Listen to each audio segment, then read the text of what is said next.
freedom is never more than one generation away from extinction.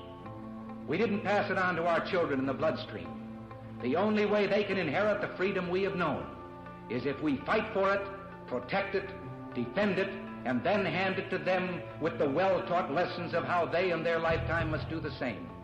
And if you and I don't do this, then you and I may well spend our sunset years telling our children and our children's children what it once was like in America when men were free. Welcome back to our number 2 of episode 106 of Gun Freedom Radio, where we engage, we educate, and we inform. We are sponsored by azfirearms.com, the biggest little gun shop in Arizona. Well, today our theme is the economy of tyranny. And in my opener, I just touched on how much time and energy, these are such finite resources, time, energy, and money that we Americans put into working around the rights restrictors, the people that are censoring us, the people that are causing us to have to change the banks that we deal with because certain banks don't want to deal with the firearms industry. Facebook is closing people's accounts and shutting them down and silencing them in multiple different ways. And that really does affect our economy, and I believe it is caused by tyranny. And tyranny is defined in the dictionary. Let me find my notes so that I say it right. Really bad stuff. Really bad stuff. I've lost it here. Oh, cruel, unreasonable, or arbitrary use of power or control. Really bad stuff. Really bad stuff. And some people who are just amazing and delightful and just sparkly all over are our next 2 guests. That's the dynamic Diamond and Silk. These are biological sisters from North Carolina that stand with the silent majority. As American women, they are voicing their opinions about media bias, political babble, and the repetitive political tactics that they feel the average American is tired of being subjected to. And recently, Facebook censors deemed that their content was unsafe for the community, which I think falls under that category of unreasonable, arbitrary use of power and control, that tyranny. And so their story has been told on Capitol Hill, and it's been a week since we've talked with them at all, and I want to get back and find out what is the latest update on their situation. Ladies, are you with us? Oh, yes, we are here. We're with you. We are so excited to talk with you. I hate the reason that we're talking. I wish that it was just because we were catching up. But what the heck is this censorship? How have you been censored, and what is going on now? Okay, well, this is how we've been censored. We had, let me go back to when. We had over 1.2, now we have 1.6 million followers on our Facebook follow and like page. Mm-hmm. And whenever we drop content, the people that follow and like our page wouldn't receive a notification. We're not showing up in their news feed. When they take and they want to see our page first, it jumps back into, and they set their settings to do that, it jumps back to default. So those are the ways that we're being censored, where people can't see our content. Mm-hmm. And so we've been back and forth with Facebook for about 6 months now. Mm-hmm. Oh, gosh. And they came to a conclusion on April the 5th. They emailed, and they told us that they deem our content and our brand unsafe to the community. Now, our brand is us, Diamond and Silk. We're 2 human beings. We're not a cup. We're not a plate. We're 2 human beings, 2 black chicks that's down with politics, that loves our president, that's very patriotic and love our country. That's right. So we couldn't understand why. Why are they deeming us unsafe to the community? And they didn't even specify what community. So what we did was on April the 6th, we put out an email. Not an email. We sent out a tweet. A tweet, and we put it on Facebook, asking them what makes us unsafe. Right. We're 2 black women who loves our country, who loves the president. Why are we unsafe to the community? And the reason why that we posed this question and tagged Facebook in it is because they said that this was the final decision, and that we could not appeal that decision. Whoa. So we had questions to ask. What deemed us unsafe? What is unsafe about two black women supporting our president? We had questions, and we still have yet to get answers. Right. So after that, we talked about it, we discussed it, and we've been getting a lot of people. Okay, you're not showing up in my feed. You're not. I can't set you all to see first. It's putting it back to default. I haven't been getting my notifications. It looked like they've unfollowed me from your page because I've never did it. So little tactics, little biased tactics like that. Well, the latest is on April the 12th. Facebook reached out to us via Twitter, and they said they were trying to get in contact with us. And so what we did was, we had interviews all that day on the 12th.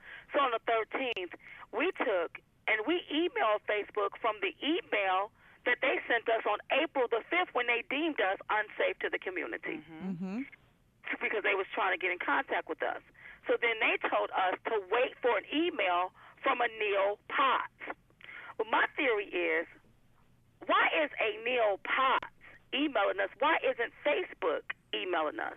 Now, I want you all to understand, we have over 46,000 emails in our inbox.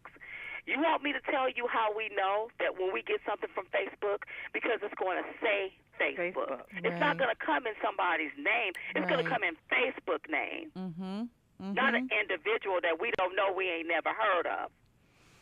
And they say that like it's... Sorry, it's like they say that like we've been trying to reach you. You're like, we're not hard to find, okay? Well, I just need to clarify something.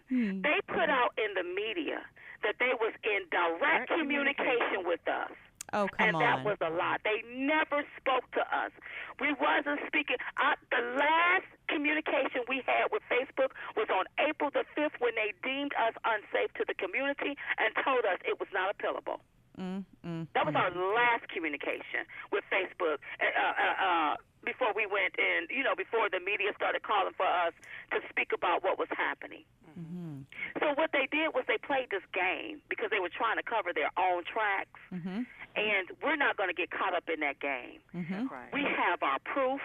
We know that we were being censored. I mean, we have all of our documentation. That's right. So what we've decided to do is, you know what, we're going to have to turn this over so somebody else can sort of handle this, because I'm not going to get caught up in the games that they're trying to play to cover their own track. That's Good right. for you. And we do show where, we did see where Mark Zuckerberg, he did admit that this was their era.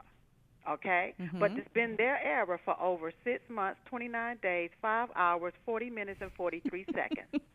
But who's counting, right? But we've been back and forth with Facebook for that amount of times, and they've given us excuses after excuses after excuses. And so with all of that said, the deal is conservative voices are being censored. People pages are being shut down, banned, just because they're pro-Trump.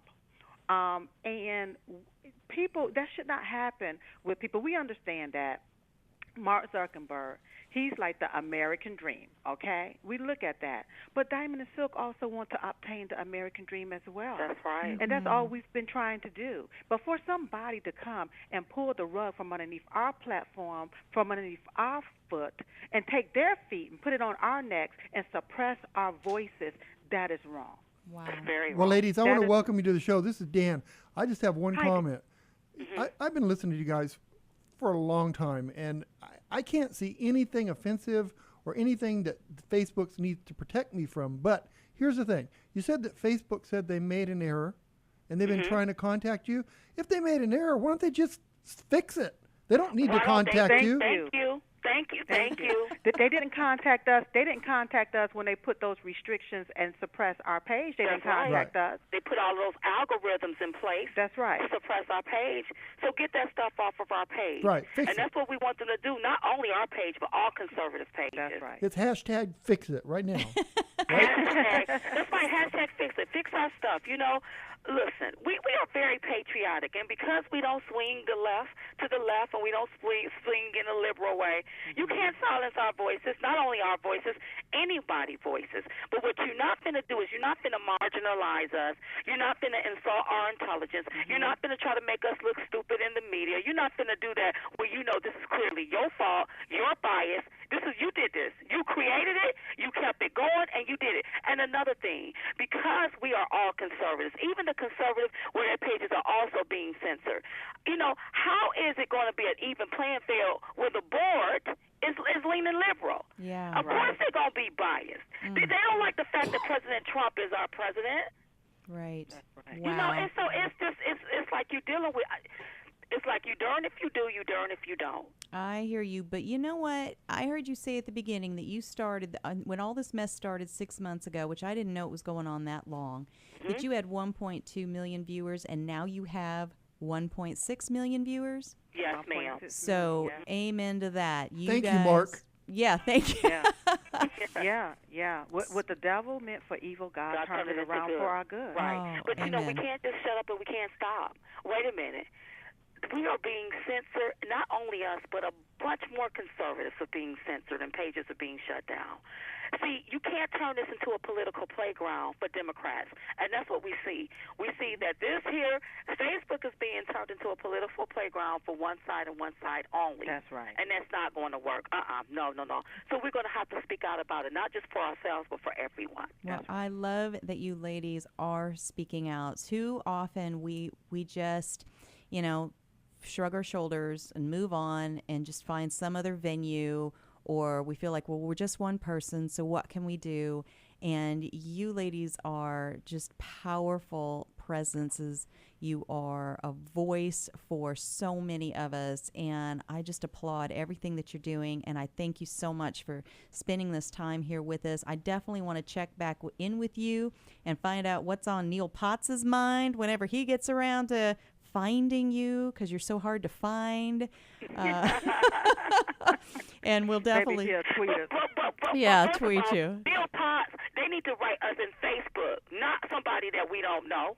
Amen. Facebook, that's how we know it's Facebook. That's right. I Hey, agree. and don't forget to go and visit our Diamond and Silk page. You know, we're Yes. on a Chit Chat tour.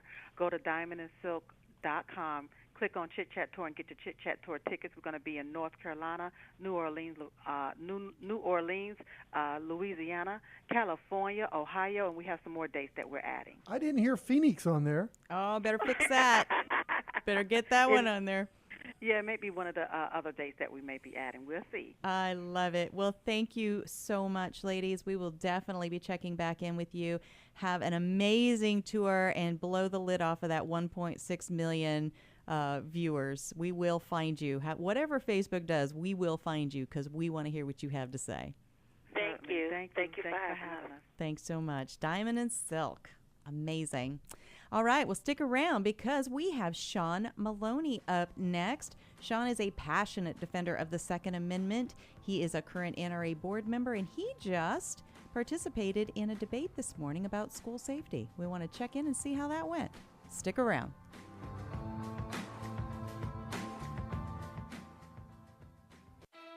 When you're working hard to beat debt, you've got to think of creative ways to get your income up. Here's an idea. Sell some stuff at auction. Start with locally owned and operated potofgoldestate.com.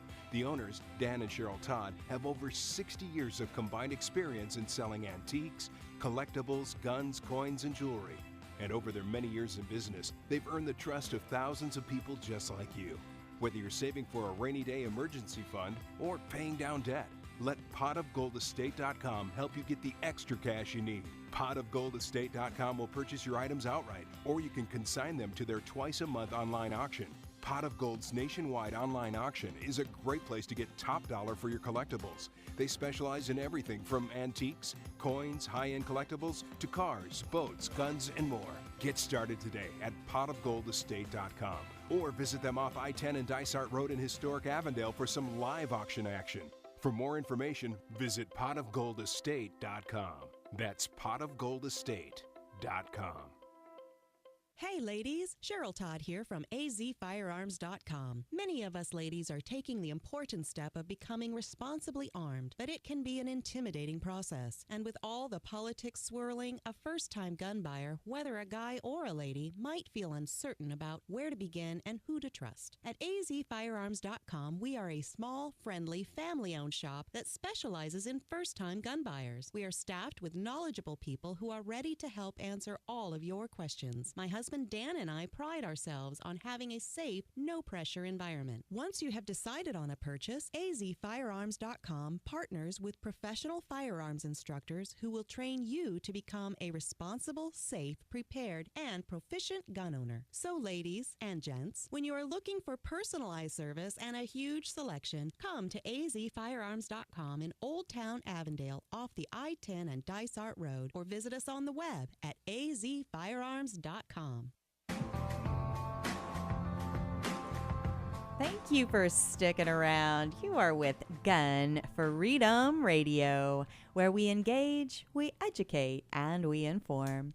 We are sponsored by azfirearms.com, your nationwide hometown gun shop. Well, we are excited to bring our next guest on, Sean Maloney. Now, Sean is a passionate defender of the Second Amendment. He's a current NRA board member and is an NRA benefactor life member. He's a defense attorney and a member of the National Association of Criminal Defense Lawyers and co-founder of secondcalldefense.org. Welcome to the show, Sean. It's good to talk to you again, and it was great seeing you this morning, and I appreciate the opportunity I had to perform for you, so thank you. Oh, Sean, welcome to the show. You know, I want to start by, I saw you this morning at that the debate, the school debate, school and safety debate. You were so calm, and you gave her credit, you know, for what she was thinking. You were very courteous, very gracious, to your counterpart. So and I appreciate that. We appreciate that. Well, and it was kind of simple because I've been living arming teachers and faster for 6 years, and thinking about it much longer, because you and I and all your listeners who understand what a firearm can do and the good thing a firearm does, and also understand it's a very small percentage of the people that use them for bad purposes. And, you know, I agree with her. I think we all do. You know, we need to figure out what's creating these kids. Why are these people doing this? You know, whether it's the psychotropic drugs she mentioned, and I have no problem supporting her in what she does, but my only difference was the fact that when society does let some individual like the Parkland shooter escape or fall through the cracks, so to speak, I want to make sure that somebody is there to save our children's lives. They're our most precious resource that we are ever going to have, and it's paramount of importance that we take care of our kids first. I understand what she's doing. I understand what the possible outcomes could be, but I also understand that I don't want to take a second chance on anybody's children. Right, and it sounded to me that she had some really smart ideas, but it looked to me like those would take 15 to 20 years to make an impact, where yours was tomorrow. Yes, today. Well, you know, you're right. In fact, Judson Crossland and I from SM Instruction, we were talking about that same thing. You know, you need to reach these children at 4 and 5 years old and develop them and try to control them. Then how do you reach the children that are 16, 17 years old that are already out there, that are outside of the system? So, you know, this is a systemic problem, and I think we all agree that what she's proposing, yes, you know, may well work, but even under the best of circumstances, it's a year to year to year and many year process. And what do we all care about? We're caring about the lives of our children and how we can protect them. And saying it's not going to happen, placing a no gun sign, and then basically leaving our teachers, like the football coach, Florida, helpless. Right. To use his body. The only thing he had was his body to try to save his kids, and he knew he was going to die. And nobody talks about what happened after he died. That those kids probably were killed also. Right. And the killing continued. Right. And one of the points too is that, you know, you had said, somebody asked you a question. Ohio is already armed. There's a lot of teachers armed in Colorado. Has it made a difference? And, you know, it's hard to judge that, because when the people that are bad know that they're armed, they're going to go somewhere else, right? So how many you're people? absolutely right. Right. How many people have we deterred because they know they're armed? You're absolutely right. How do you prove that negative? How do you prove what didn't happen? And I can remember some schools that I spoke to the school board several occasions, and one was a beautiful campus near the Ohio River, basically near Portsmouth, Ohio, in the middle of nowhere, but the campus was 10 or 15 miles away from any civilization. They had an elementary school, their administration building, a middle school, and a high school, and they were all alone, and they knew it. And so the moment they decided to protect their children and teachers with firearms and advanced medical training, they put a 10 feet by 10 feet sign up that said, "We're armed." Right. And you're not going to walk into a place like that. And what I like about the other schools, I mean, I'm sure it leaks out, but now people wonder. You know, you talk about it, you engage in this conversation, and they wonder, well, is that school protected by firearms? And even if it is a soft target, people don't realize, and they have to second guess themselves. As a criminal defense attorney, I told people for years, these bad people just don't step out of bed in the morning and decide, I'm going to commit a crime today. They plan it, they look at it, and they want to come home from work. And if work is burglary, the same way you and I want to go home from work. So, you know, we got to give them credit, and they understand that they want to come home, and they're going to be deterred by the possibility that someone's armed. Right. You know, Sean, I use that example of the sign. I have a truck that has guns all over it. And there's been a couple times I've been in dark parking lots where people have approached me, but as soon as they could read the truck, they sharply turned and walked away. And or my shirt that says AZ Firearms on it, when they get into focus, and they just magically walk away. So they could be offended that I have guns, or they could have been wanting to confront me. So having signs out that says, you know, our teachers are armed, how could that be a bad thing? You know, it can't be, and that's what Sheriff Richard K. Jones from Butler County in Ohio, shortly after Parkland, he put the word out that he would train any teacher or school personnel that wanted the training for free. And he had to cut it off at 2,000 because and he'll start it up again. But you have 2,000 teachers in less than a week in Butler County say, you know, bus drivers, teachers, administrators, I want trained, because that's the answer. After the shooting that happened in Butler County, the first words out of the sheriff's mouth is parents have to demand that your teachers are armed, because we can't be there. And even in that Madison shooting, there was a school resource officer there. The shooter simply waited till the resource officer walked down the hall, and then he drew his firearm. So it's important that Cheryl, you're armed, and everybody's armed, and nobody quite knows, and that's the deterrent. And that's why any state that adopts concealed carry laws, you know, violent crime drops immediately.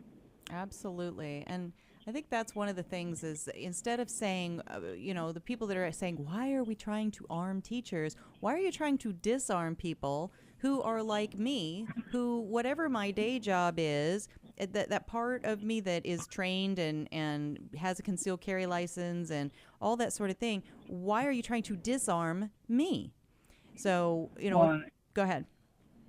And I'm going to let you know immediately that I'm going to steal that from you. So I hope you don't get upset when you hear me on the radio or give a seminar when I say, people say, why are you trying to arm teachers, or why are you trying to disarm these law-abiding, loving, caring individuals who carry a firearm throughout their normal life because they care about themselves, their family, and any innocent bystander out there. Why are you trying to disarm them when they carry every moment of their life, except when they go to work, and then you say, not in here, where you have something so much more to protect. Absolutely. And, you know, the people like your counterpart this morning, Katie McPherson, she really did a good job, and she is, you know, flanking from one angle, like Dan said. She's going after the long game. You're flanking at this problem from the immediacy of it. So I think really together you guys had an incredible message, but she had so much fear in what she was saying. Well, what if this happens? What if that happens? Well, not only are you somebody that's trained this forever, you're also a criminal defense lawyer who deals with the aftermath of people that have used guns well and not well. And you also are the co-founder of Second Call Defense. We've only got a couple more minutes, but can you talk to folks about what that is about? Yeah, I'll talk about that in a second, but first I want to give you a plug. Thank you. You and your husband need to grab Katie and get her to the range. Because I think as soon as you do that, she's a great person with great goals, long-term goals, and I could tell she was afraid and scared and didn't have the familiarity. So I think that give her the familiarity with firearms and the opportunity to understand what the good they can do. I love and that then maybe idea. That'll help her move forward, and certainly you're the person to do it. So, thank you. I will definitely follow up on that. And we're open for anybody that wants to do that. Oh, absolutely. They need to do that. You know, if they have a general fear, and you can read that in the things that she was saying. She had an unfamiliarity, a certain amount of fear, and basically her knowledge came from MSNBC or the left-wing media about what if a student gets a hold of a gun and all these what-ifs because they don't have the facts on their side, so they have to use the what-if. But she had good ideas. Unfortunately, I want something to save my kids tomorrow. Absolutely. Now, the Second Call Defense was something that I created as a defense attorney. I was representing good guys with guns over and over and over again. They didn't have the money for bond money. They couldn't figure out how to get a good attorney, and 9 times out of 10, I worked for them for free.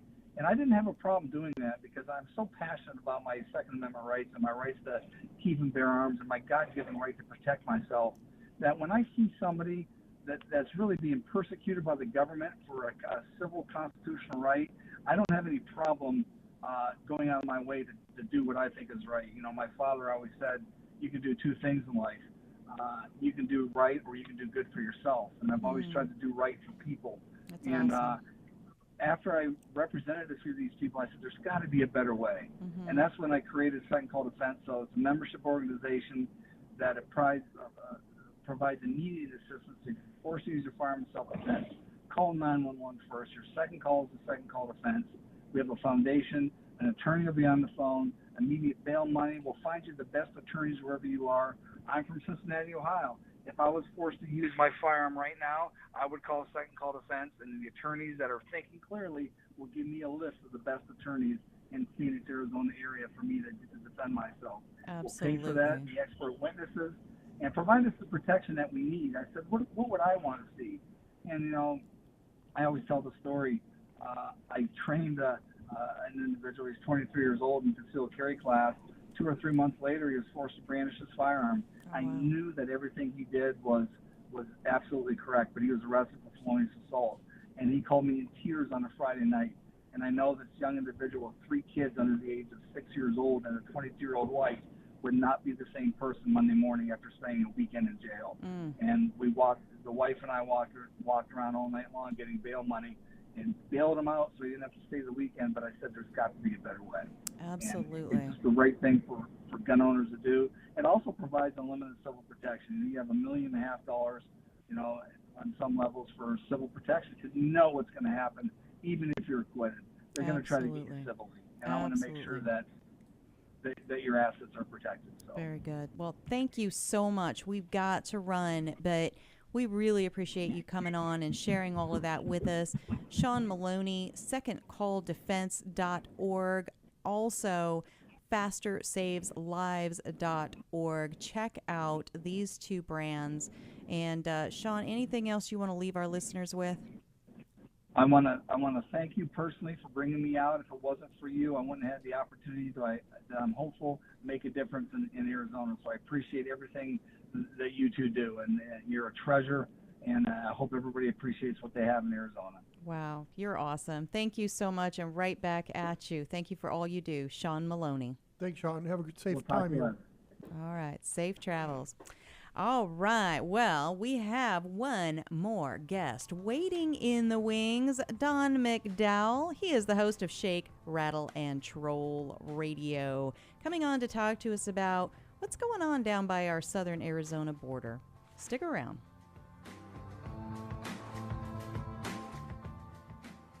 Hey, Hey everybody, this is Joey Rocket Shoes Dillon, world champion gunslinger and Hollywood gun coach. In the Westerns, there's always a good guy and a bad guy, and sometimes the ugly guy. And I always root for the good guy, which is why I'm here to tell you about the good folks over at azfirearms.com. They are straight shooters and always give you the best deal in town. azfirearms.com is the biggest little gun shop in Arizona and have something for every single gun enthusiast. Long guns, pistols, hunting, military, law enforcement, home protection, you name it. And when you've got some guns to sell or trade in and trade up, azfirearms.com are the folks to see. Geez, they bought a cannon once. They are family-owned and operated, friendly staff, courteous, totally reliable. azfirearms.com will give you the best value for your used guns. So stop in, see my friends Dan and Cheryl Todd at azfirearms.com in Old Town Avondale off the I-10 and Dysart Road, and tell them Joey Rocket Shoes Dillon sent you. Welcome back to Gun Freedom Radio, where we engage, we educate, and we inform. We are brought to you by azfirearms.com, the biggest little gun shop in Arizona. Well, our next guest is Don McDowell. He is the host of Shake, Rattle, and Troll Radio show for 17 years and running. Holy cow. To his list of accomplishments, Don adds professional bass angler, saltwater charter master, radio personality, member of the United States Coast Guard, and hunting enthusiast. Don has spent considerable time along the southern Arizona border, and he is here to help us better understand what the situation is for people trying to enjoy our beautiful deserts in those areas. Don, are you with us? I am, and good day to you. Absolutely. Welcome to the show. I'm so excited and so honored that you came on. You're such a, you're a veteran at this, and we're still, in our training wheels with our radio show. So I'm so excited that you're our guest today. Well, thank you so much for having me. It's a pleasure. Absolutely. So, your first love is of the water, right? And fishing. So before we dive into what's going on along the border, let's talk about the fishing report, because something is just getting started. Saltwater's just getting started. Am I right about that? Yeah, we have the pelagic or migratory tunas coming in offshore, and we've got a 42-foot trawler over in San Diego and spend a lot of time out of H&M Landing. And right now, we've got a pretty good pot of yellowtail and bluefin down at a place off the Baja called Puzzle, and that's about a 110-mile run out of San Diego. But they're moving up. The boats that are going are having good numbers. So, actually, I'm anticipating a fairly good year. I don't think it's going to be as stellar as last year. Last couple of years, we've had pretty good grade of bluefin crashing everybody. I'm talking, 100 to 200 plus pound tunas. And what's interesting, you'll be out there on a bite, say 25 to 45 pound fish, and, geared accordingly. You've got 20, 30 pound test line, and here comes these boxcar guys just trashing everybody on the boat, snapping line, breaking rods. It's really fun. So, you really got to be on your toes, with these tuna. Yeah, pretty fun. That is awesome. I think Dan just got up and left the room. I think he's going to get his fishing gear. He's heading down to San Diego. After hearing that, he's definitely heading down there. I love it. Well, just have to give me a call. We got a little scholarship over there, so let's do it. How long is the ride from San Diego to where the fish are? From my front door to the marina, it's 5 hours and 57 minutes if I only spend 8 minutes in Yuma. Okay. And then once you're on the boat, how far do you have to go to get to the good fish? That is a loaded question. It depends on what you're doing. We support the Malahini boat, which is a 3/4 day boat. They historically go out fish the islands, and the main thing is you have to have a passport if you're offshore. It's mandatory. If you don't have one, you're not going. So it just depends. If the yellowtail are hitting pretty good, you can go out in a 3/4 day. I would recommend a 1.5-day trip, which is obviously overnight, and you go for a little bit of a boat ride. Basically what happens, you check in, you get on the boat, they full port at 10 o'clock, stop the bait receiver, and then you're off to wherever they're going. You'll start fishing about an hour before the green light and fish all day, do a trip that night, have a nice dinner, fish a little bit the next day, and head back to port. So you just need to pay attention to what species you want to target, what they're doing, and how much time and expense you want to spend right there. Sure. Well, in addition to fishing, you are also quite the hunter, the outdoorsman of all sorts. And when you and I were chatting recently, we were at a business expo together talking about the outdoor sports here in Arizona. We were talking about, along our southern Arizona border, all this activity, all this, illegal crossings, there's human trafficking, there's all this stuff going on, and people don't realize that is impacting the conservation. It's impacting the hunting. It's impacting people's safety to be able to even go down in that area. And you've spent a considerable amount of time not just studying it, right? You've experienced it. And I thought you could kind of help bring that reality to our listening audience. Okay, yeah, I appreciate that. Yeah, I've hunted down there extensively, units 36, A, B, and C, and in 34. Anyway, basically what's going on, we've got the only state in the union where we have to put armed guards with our deer biologists, and that's crazy. So we took a hard look. We've got about 27 hunting units in southern Arizona. Below Tucson, Department of Homeland Security has put a demarcation line in a little note that says, paraphrasing, if you go beyond this line, it may impact the quality of your outing. Really? What does that mean? Yeah, what does that mean? Yeah, you get shot in the head. Yeah. We've got about 30,000 square miles, depending on how you measure it, and we've got the human trafficking, and this is all because of open borders. And I can do a whole week on open borders and the Democrats and the left wings and all the stuff they support. But by having open borders, we've got the UDA, or the undocumented aliens, human trafficking coming in, and there's trash associated with that, and the drug cartel as well. So they're taking what used to be game trails, turning them into foot trails, and then by virtue of Border Patrol doing their job, they're out there teaching these guys on ATVs and four-wheel drives. So pretty soon, you've got what used to be a game trail turned into a two-track that'll take a four-wheel drive truck. And we were down there with Hunters Who Care, picking up garbage and trash and some bottles, clothing, paper, plastic bag.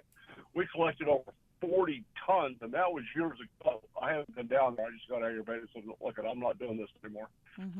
So, that's, we've embedded with Border Patrol. We're getting, by the way, we're getting ready to go down there next week. This time we're not going to be escorted by law enforcement or Border Patrol. We're going to be running commando style down there, taking a look at my videographers coming down from St. George, Utah. So we're going to go out and do what we need to do, and hopefully we can get home safe without any incidents. That is so incredible. And I think that's something that people just don't think about. It's not like the top of mind of what it's talked about when we talk about our border security and all of the migratory, all the fancy words they want to use, undocumented, illegal, like whatever words you want to use for the people that are coming. Well, it's not illegal immigration, it's an invasion. You can call it what you want to, you can sugarcoat it however you wish. And the bottom line is, the situation that's going on right now, we have a term for the bass fishing that we do. It's called catch and release. We catch the fish, we take them for a boat ride, put them on the scales, put back in the water. What's happening even still today, God love Donald Trump for all the stuff he's doing, because the deportation court is so backed up. They're catching these guys. They take them to the station. They process them. They give them a ticket. Say, you're going to go see the deportation judge to get deported, which is going to be 2 years from now. And guess what? They kick them loose on U.S. soil. Where do you think they're going to go? Right. Are we going to find them in 2 years? Probably not. No. That's the deal. These guys are putting you, your family at risk, and everybody else. You know, national security, state security. The scary part about it is, Cheryl and Dan, it's not just Mexicans.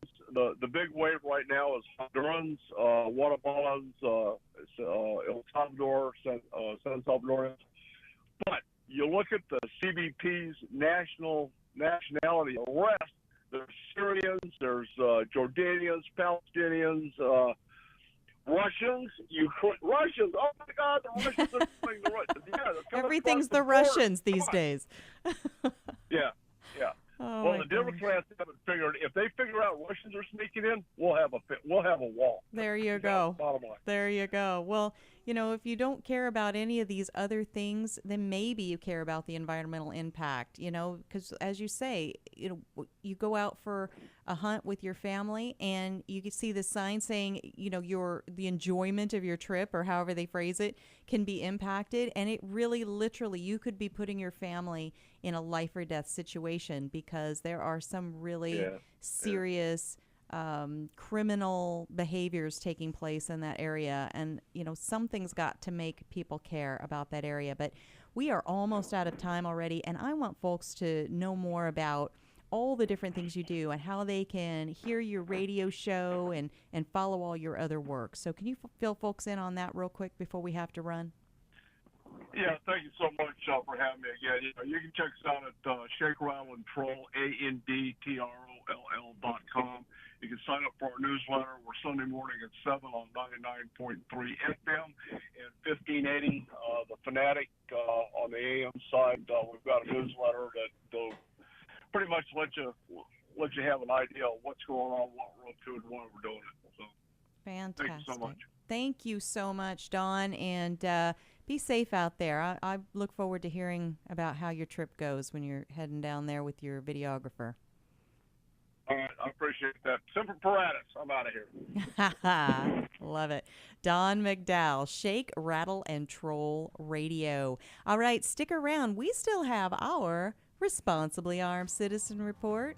And Dan's shaking his head no, but we'll see. Maybe there's a commentary coming your way. Stick around.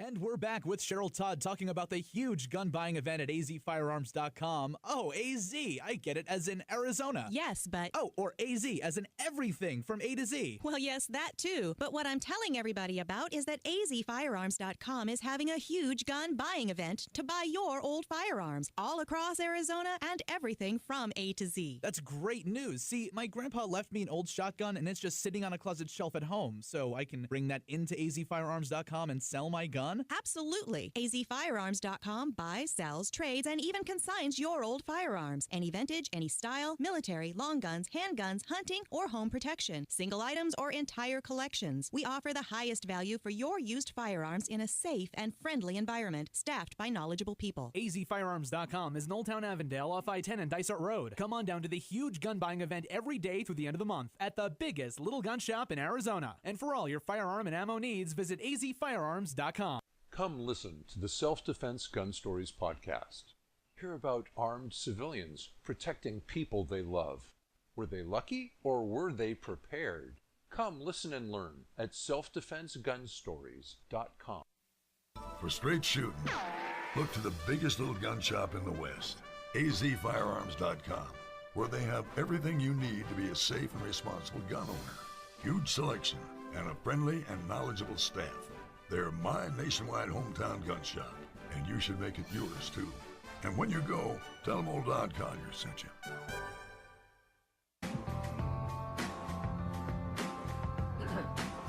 Welcome back to Gun Freedom Radio, where we engage, we educate, and we inform. We are brought to you by azfirearms.com, your nationwide hometown gun shop. Well, this is the part of the show where we get to talk about the unsung heroes, the people that save lives every day, save lives. Sometimes we never even know the lives that were saved because, like one of our guests was saying, you can't count the times that somebody was just deterred. They know that a school has armed teachers or whatever, and so they don't have an attack. They don't come in and inflict their damage. And so this is our Responsibly Armed Citizen Report. Fights a never-ending battle for truth, justice, and the American way. Responsibly armed citizens use guns 2.5 million times a year for self-defense, and 200,000 times a year a woman prevents a sexual assault because she was armed. We never hear these stories on the network news, so we are proud to bring them to you here on Gun Freedom Radio.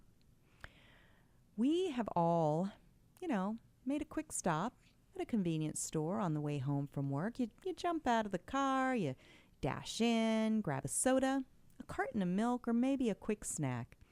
You head back out to your car, and you're back on the road in a flash. The entire event rarely even registers in your memory. It's an afterthought as soon as you are back on your way. Well, this is the experience that one woman in Tucson, Arizona, expected to have last Friday night. It was 8:30 p.m., nothing particularly different than any other evening at 8:30. But on this night, as this young woman was getting back into her vehicle, danger arrives. And danger is demanding her car keys. Danger isn't just asking, he is wielding a hatchet raised above his head and ready to plunge the sharp edge into this young woman's head. In the immediacy of Danger's attack, this young woman has no time to call the police. She has no hope of fighting off someone twice her size and armed with a hatchet. She was seconds away from being just another statistic and another notch in Danger's belt. But she is prepared, and she is aware of Danger's tactics, and she was able to walk away from this attack because she is a responsibly armed citizen.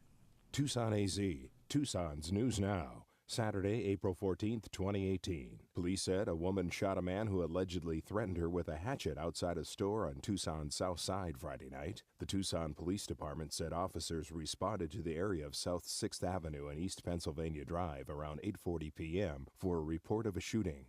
Police arrived at the scene and located a man on the ground with an obvious gunshot wound. Officers provided aid to the man before paramedics arrived. He was transported to the hospital with non-life-threatening injuries.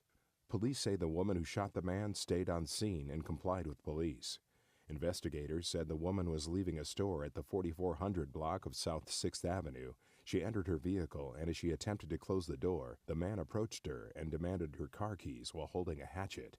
Tucson PD said the woman retrieved a handgun and told the man to leave. As the man raised the hatchet, she shot him, police said. She was able to keep the man from leaving the scene until officers arrived.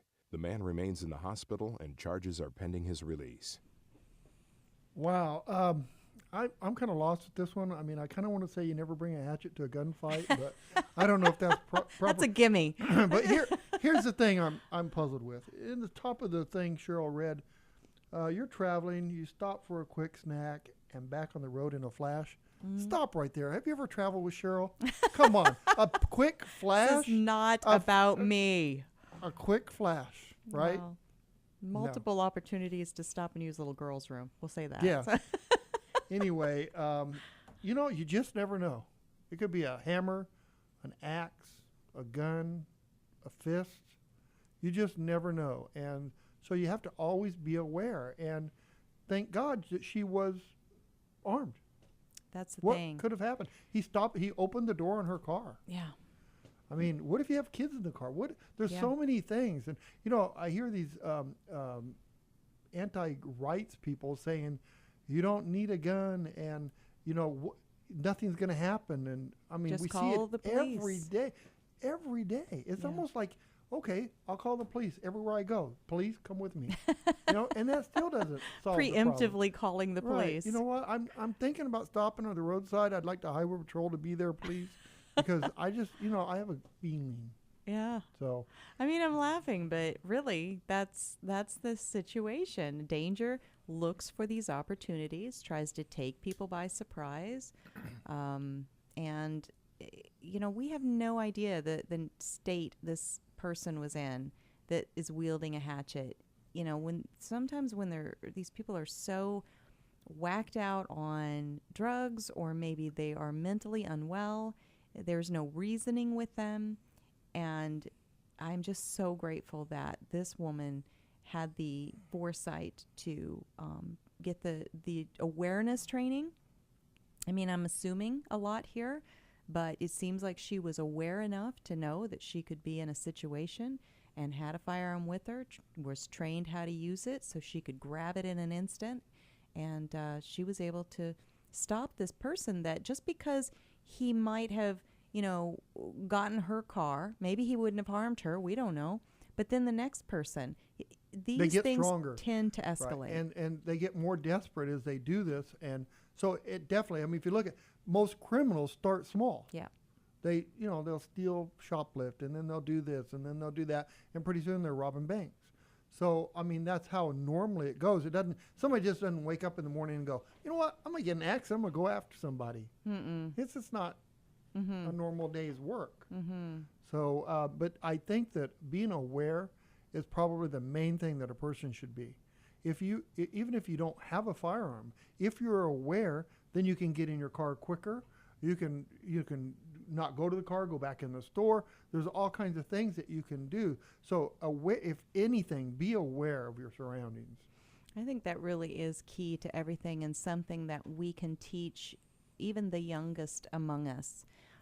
Just to, we used to say stranger danger and, things like that. I'm not sure what they teach kids these days, but we really have to be aware that it's not even just how we interact with our physical surroundings, which we definitely need to be better about, because so many of us are constantly staring at screens, right? Even people are texting while they're driving down the road, but walking through dark parking lots, you're looking at a lit screen. You are distracted. And they're making you a target because they see you now. They are illuminating your face, right? And your eyes need that extra little bit of time to adjust to your dark surroundings if you do try to keep your head on the swivel, as they say, and look around you and see who else is in the parking lot and what kind of activity and movement is going on around you. But also, not just our physical locale, but how we interact online, how unsafe we make ourselves by telling people in real time, hey, I just checked into this restaurant, right? Oh, well, if she checked into the restaurant, A, she's not home, right? B, I can go position myself in the parking lot of that restaurant, right? If I'm a bad guy, and wait for my prey to come out, looking at her phone and being distracted, because clearly she has her phone with her. And she's by herself because she's only taking a picture of her food, which for me, I don't understand. I mean, now, there are some beautiful meals out there, Dan. Who wants to know what I had for breakfast this There morning? are some gorgeous meals that really require a photograph, and that photograph needs to be shared. That's just the way it is. Okay. I'm never going to understand that. Oh, my goodness. Well, we are coming near the end of our show, and I didn't leave time for your commentary. You know what? Because I think I'm not calm enough for one. Yeah. I mean, you talk about the Bank of America thing. It just made me go back and think about all the things that we have to deal with in life right now, in our business. You have one of the biggest hurdles was, of course, the banks, the credit card machines. But then you have the IRS, and then you have your insurance. Do you know how hard it is to get workman's comp insurance for a gun shop? Yeah, No. because I own one. But if you didn't own one... You know, we were actually denied. Now, state of Arizona requires you to have it. If you can't get it, they'll get one for you, right? Mm-hmm. No. They couldn't get me one either. And so we're sitting there going, well, what do we do now? Well, I finally dug through the holes and found somebody that would insure us, and they are actually cheaper than what I had before. Well, thank goodness for that. Right. But that goes along with our theme today, the economy of tyranny. How many of your man-hours were lost trying to figure that out when you are the driver of these companies, Right. these three businesses that you can do things that nobody else can do, and you're mired up in, phone call after phone call, email after email, just trying to hunt down this one tiny little piece of what And we how do. many gun shops have a problem with guns? Mm-hmm. I mean, could it happen? Of course it could happen. That's why you have insurance. Right. But, we've been at 11 years. Mm-hmm. We've never even had a misfire. Right. Well, what do you think James Brown would say about all that? James Brown would say,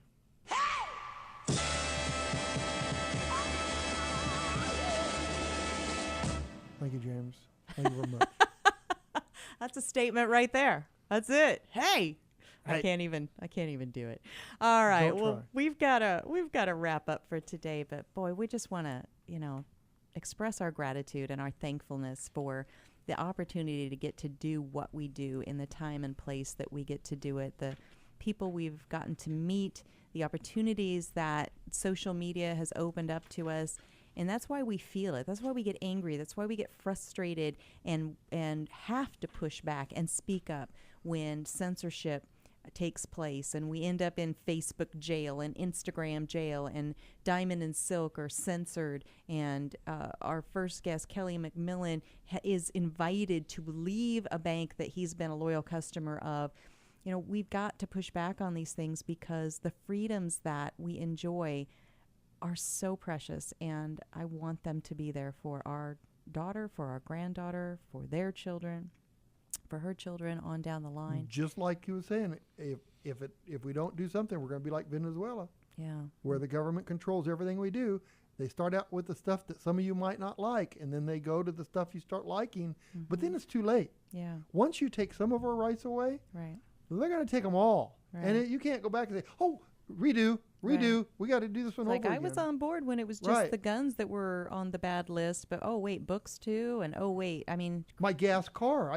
What do you mean I can't have a gas car anymore? Right. Just because there's, so that's Yeah. the problem. So anyway, thank you so much to our tech crew here. Thank you to our listeners. Thank you to our guests. We are just so blessed and fortunate to know each and every one of you, and we value your time. As I said, it is your most finite and valuable resource, and we value the time that you spend with us. You could be doing anything, so we appreciate you're with us. So until next time, pray for our nation. Pray for our leaders. All of them? All of them, Dan. Even the ones you don't like. Especially the ones you don't like. You're pushing it now. Be good to each other. Have a great week, and God bless. Our founding fathers here in this country brought about the only true revolution that has ever taken place in man's history. Every other revolution simply exchanged one set of rulers for another set of rulers. But only here did that little band of men so advance beyond their time that the world has never seen their like since, evolve the idea that you and I have within ourselves the God-given right and the ability to determine our own destiny. Freedom is never more than one generation away from extinction. We didn't pass it on to our children in the bloodstream.